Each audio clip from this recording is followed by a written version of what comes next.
Assalamualaikum warahmatullahi wabarakatuh. Alhamdulillahirabbil alamin wa bihi nasta'in wa ala umurud dunya waddin.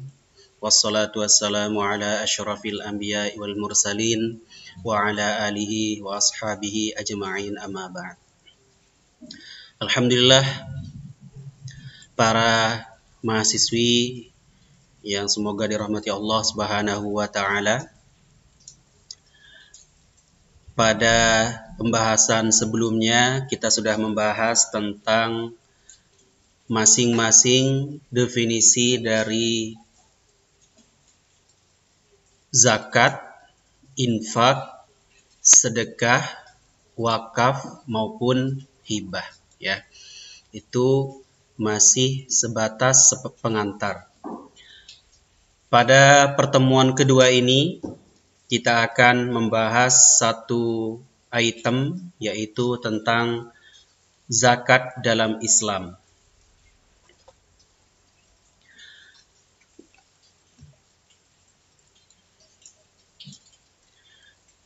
Kita akan mengulangi pengertian zakat, ya.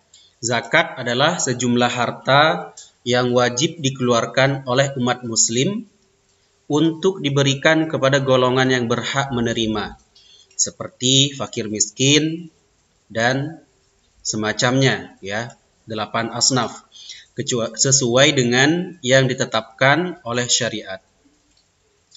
Zakat termasuk rukun Islam yang keempat dan menjadi salah satu unsur paling penting dalam menegakkan syariat Islam.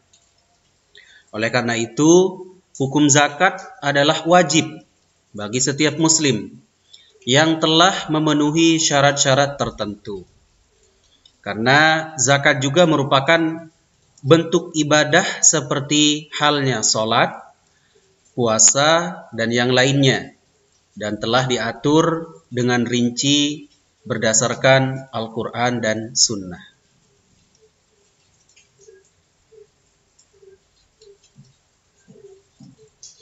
Terdapat beberapa ayat-ayat yang menjadi landasan hukum dari zakat ini, ya, dan semuanya hampir berbarengan, ya, kata zakat dengan kata sholat, ya. Contohnya dalam Quran surah Al-Baqarah ayat 43, wa aqimus sholata wa atuz zakah warka'u ma'ar raki'in. Dan dirikanlah salat, tunaikanlah zakat, dan rukuklah beserta atau bersama orang-orang yang ruku. Kemudian juga dalam surah Al-Baqarah ayat 277, innal ladzina amanu wa 'amilus shalihat wa aqamus shalah wa atauz zakah lahum ajruhum inda rabbihim wala khaufun alaihim wala hum yahzanun. Sesungguhnya orang-orang yang beriman mengerjakan amal salih, mendirikan salat dan menunaikan zakat, mereka mendapatkan pahala di sisi Rabb-nya. Tidak ada kekhawatiran terhadap mereka dan tidak pula mereka bersedih hati.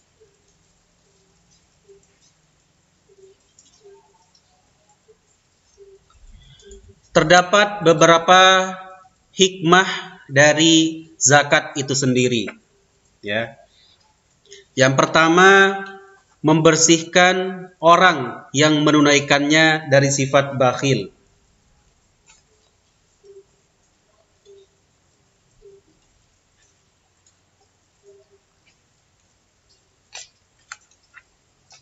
Kemudian membersihkan hati orang miskin dari hasad dan iri hati terhadap orang kaya, ya.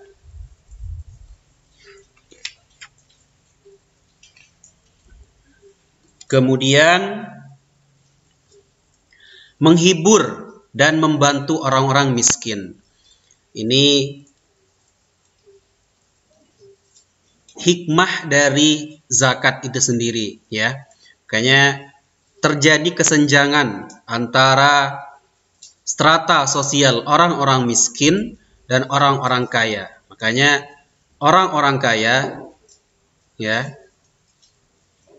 perlu membersihkan dirinya dengan menunaikan zakat ya, agar tidak cenderung pada sifat bakhil. Kemudian begitu juga orang-orang miskin. Orang-orang miskin tidak akan berprasangka buruk, tidak akan hasad, tidak akan iri hati kepada orang-orang kaya. Ya, sehingga dengan pemberian itu, dengan zakat itu sendiri dapat menghibur dan membantu orang-orang miskin.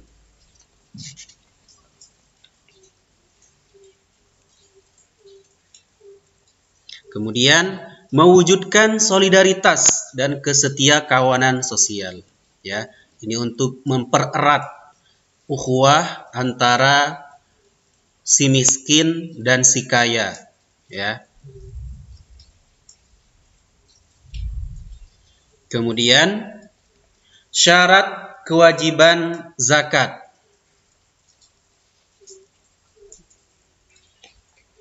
Syarat orang yang wajib berzakat diantaranya Islam, ya, berakal dan merdeka. Ya, Islam artinya orang yang mengeluarkan zakat harus beragama Islam, baik anak-anak maupun dewasa. Sedangkan berakal dan baligh, ya, artinya anak kecil atau orang gila yang memiliki harta yang mencapai satu nisab, maka tidak dapat dikenakan zakat karena mereka tidak dituntut untuk melakukan ibadah, ya. Akan tetapi ya, anak kecil setelah balik wajib mengeluarkan zakat. Begitu juga ketika orang gila itu sudah waras. Ya. Kemudian merdeka artinya harta yang dimiliki oleh seorang muslim, ya, muslim dewasa tentunya, seorang muslim yang berakal sehat dan merdeka, ya.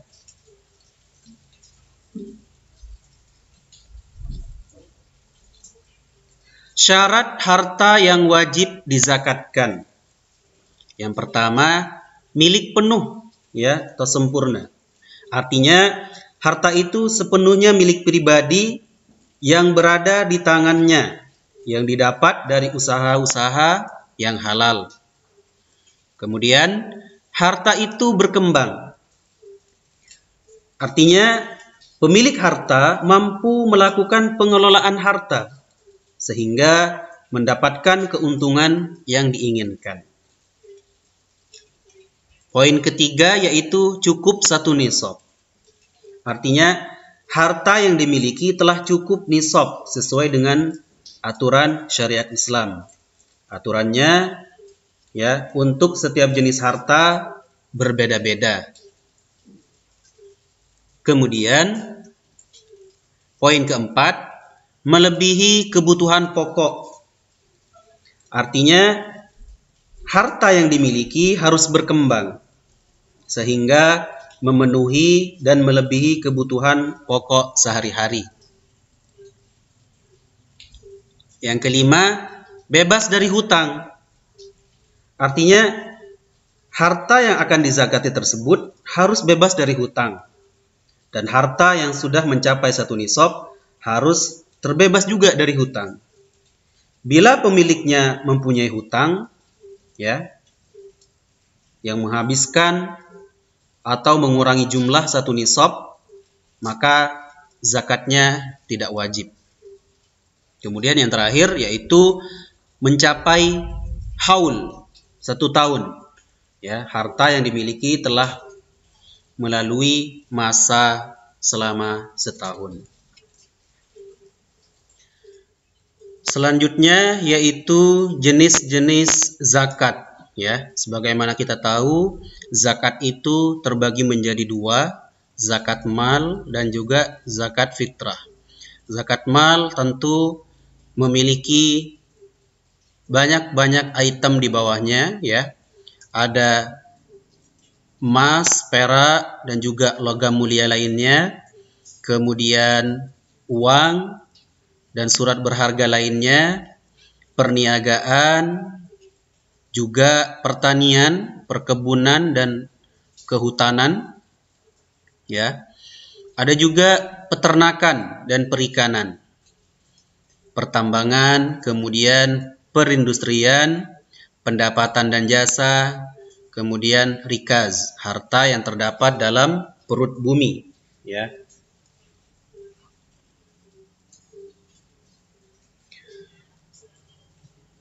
Kemudian, apa sih zakat harta itu, ya? Atau zakat mal? Harta yang dimiliki oleh muzaki perseorangan atau badan usaha yang wajib diberikan kepada orang-orang tertentu setelah mencapai jumlah minimal tertentu dan setelah dimiliki selama jangka tertentu minimal 1 tahun. Ya. Sedangkan syarat dan tata cara perhitungan zakat mal dilaksanakan sesuai dengan syariat Islam. Ya. Ketentuan lebih lanjut mengenai syarat dan tata cara penghitungan zakat mal diatur dalam peraturan Menteri Agama. Ya. Zakat mal menurut peraturan Menteri Agama PMA ya. Nomor 25 tahun 2014. Adalah harta yang dikeluarkan oleh muzaki melalui amil zakat resmi untuk diserahkan kepada mustahik.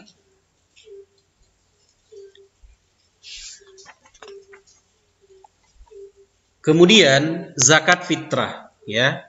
Zakat fitrah merupakan zakat yang diwajibkan setiap muslim.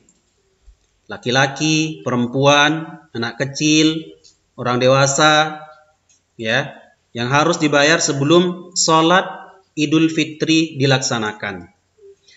Sedangkan menurut peraturan Menteri Agama nomor 25 tahun 2014 dijelaskan bahwa zakat fitrah adalah zakat jiwa yang diwajibkan atas setiap diri muslim yang hidup pada bulan Ramadan. Adapun hukum dari zakat fitrah adalah wajib setiap muslim, baik laki-laki, wanita, ya, baik yang kecil ataupun yang dewasa, dan budak maupun yang merdeka. Barang siapa yang membayar zakat sebelum sholat Id, maka zakatnya diterima. Dan barang siapa membayar zakat setelah sholat Id, tidak diterima, melainkan hanya dianggap sebagai sedekah. Adapun waktu yang paling baik membayar zakat fitrah adalah sebelum sholat Idul Fitri. Dan diperbolehkan juga membayar zakat fitrah 2 hari sebelum hari raya Idul Fitri. Zakat fitrah dapat berupa beras, ya, ini merupakan bahan pokok kita di Indonesia. Atau dapat diganti dengan uang yang senilai dengan beras. Ya. Adapun maksud dari zakat fitrah itu membersihkan dosa-dosa yang pernah dilakukan, ya, agar orang-orang itu benar-benar kembali kepada keadaan fitrah, dan juga untuk menggembirakan hati fakir miskin pada saat hari raya Idul Fitri.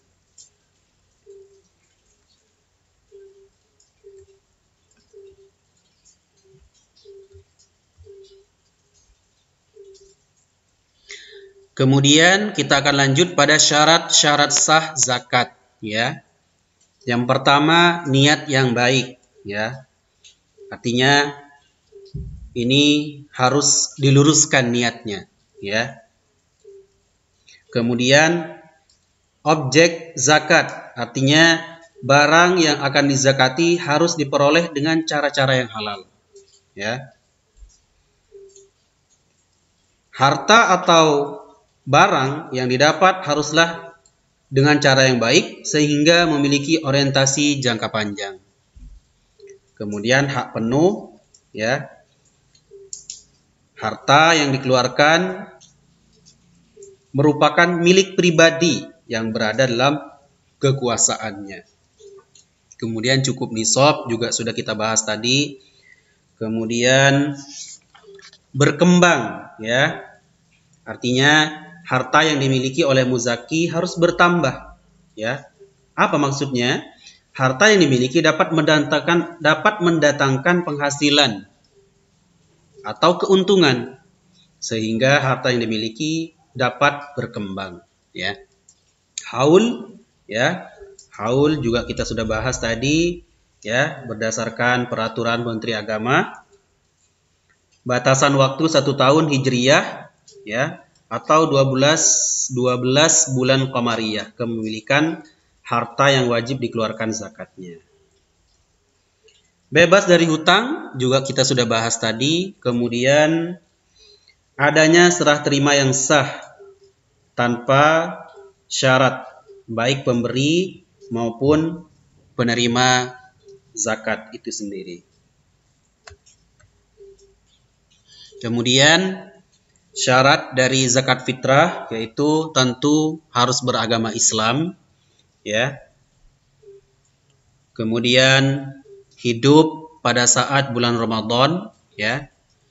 Dan juga memiliki kelebihan kebutuhan pokok untuk malam dan hari raya Idul Fitri, ya, maksudnya melebihi dari kebutuhan pokok, ya. Harta yang kita miliki melebihi dari kebutuhan pokok secara rutin agar dapat melanjutkan kehidupannya.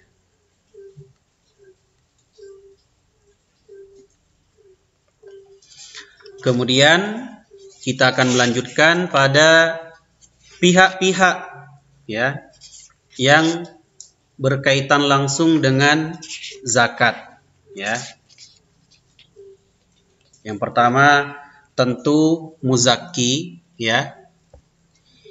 Ya, sebagaimana dalam Undang-Undang Nomor 23 Tahun 2011 yang menyebutkan bahwa seorang muslim atau badan usaha yang berkewajiban menunaikan zakat, ya. Ini muzaki.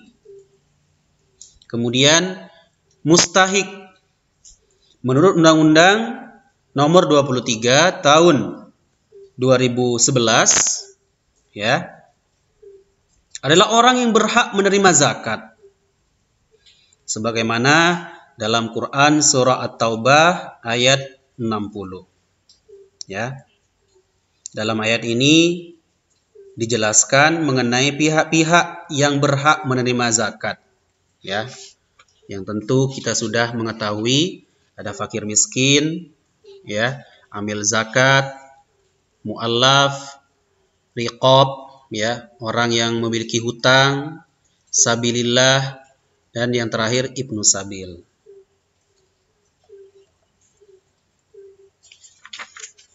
Kemudian prinsip-prinsip zakat. Yang pertama ada prinsip keagamaan, ya. Kemudian prinsip pemerataan dan keadilan. Kemudian ada produktivitas, ada kebebasan, dan juga prinsip etika dan kewajaran. Apa maksud dari kelima prinsip tersebut? Ya. Yang pertama, prinsip keagamaan. Ya. Agama merupakan aturan hidup manusia yang bersumber dari Allah untuk mencapai kebahagiaan di dunia dan akhirat. Salah satu kebahagiaan manusia ketika mampu membantu sesama dengan cara membayar zakat. Selanjutnya yaitu prinsip pemerataan dan keadilan.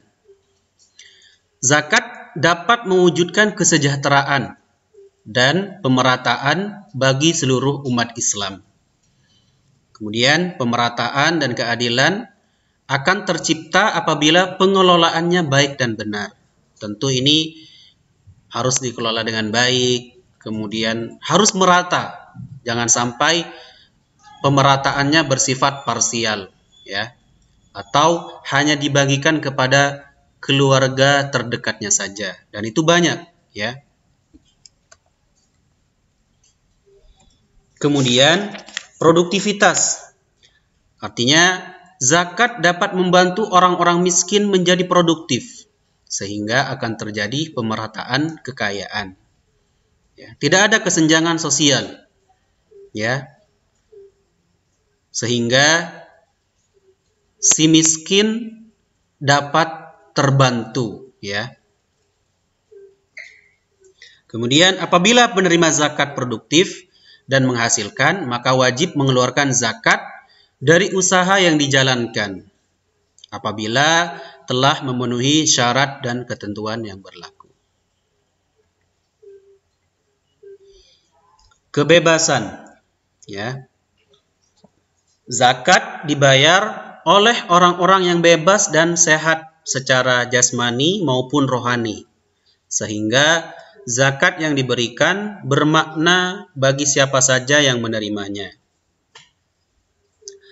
Para ahli fikih mengatakan bahwa hamba sahaya tidak dikenai kewajiban zakat.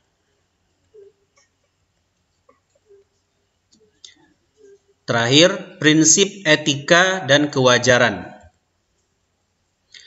Zakat harus dikelola dengan beretika dan wajar, ya, yang dimulai dari penghimpunan hingga nanti penyaluran zakat kepada 8 asnaf, sehingga zakat tidak akan diminta secara semena-mena, ya, tanpa memperhatikan akibat yang akan ditimbulkan. Itulah beberapa prinsip-prinsip dalam zakat. Kemudian, lantas siapa saja orang-orang yang dilarang menerima zakat? Ya, yang pertama orang kaya, ya. Artinya orang yang dapat memenuhi kebutuhan hidupnya dari harta atau hasil pekerjaannya. Orang kaya dilarang menerima zakat karena ia mampu memenuhi kebutuhan hidupnya dan tanggungannya. Yang kedua, Bani Hashim. Artinya Bani Hashim ini keluarga Ali, keluarga Uqail, keluarga Ja'far, keluarga Abbas, dan keluarga Harith, ya. Namun mereka boleh melakukan tugas sebagai amil zakat, sehingga mereka berhak menerima gaji yang diambil dari sebagian zakat tersebut sebagai imbalan dari apa yang mereka lakukan, ya. Rasulullah SAW bersabda yang artinya sesungguhnya zakat itu tidak halal bagi keluarga Muhammad. Itu hanya kotoran manusia. Ini terdapat dalam kitab fikih Said Sabiq, halaman 578. Kemudian ada orang kafir. Ini sudah jelas, ya. Orang-orang kafir tidak menerima zakat. Istri. Para ulama sepakat bahwa seorang laki-laki dilarang memberikan zakat kepada istrinya sebab ia wajib memberikan nafkah, sehingga istrinya tidak perlu menerima zakat karena istri ini merupakan tanggung jawab dari seorang suami. Budak, ya. Budak kecuali budak mukatab. Para budak dianggap sama dengan manusia karena segala kebutuhannya ditanggung oleh tuannya masing-masing. Yang terakhir, bapak dan anak. Menurut Said Sabiq, dijelaskan dalam kitabnya bahwa tidak boleh memberikan zakat kepada anak, ya. Tidak boleh memberikan zakat kepada bapak, kakek, ibu, nenek, anak laki-laki, cucu, ya, yakni anak laki-laki dari anak laki-laki, ya, cucu, dan anak perempuan serta anak laki-laki dari anak perempuan itu sendiri.